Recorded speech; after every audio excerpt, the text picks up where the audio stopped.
think that we've made youth soccer into a thriving business. Unfortunately, we've really minimized the amount of girls and boys that could play the sport. All you really need is some sort of round ball and any surface. You know, it's really the most simple game at the core of it.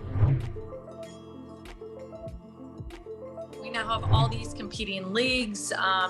Club fees are astronomical. We have to look at, 9, 10, 11, 12-year-olds, like, what are we doing with these fees? And why are we making them play? If they're living in California, they're going to Texas to play. Is that necessary? Absolutely not. You just need to create more accessibility. We are cutting out the bottom half of kids and families from being included in the sport. And that's hurting the sport in a huge way. I didn't even start playing youth club soccer, like travel soccer, until I was like 13 years old. So when I, talk to these 7, 8, 9-year-olds and they say they're the most committed on their team and they work the hardest and they do extra work outside of it with individual coach and all that, that's great. But when you're 9, all you need to be doing is having fun.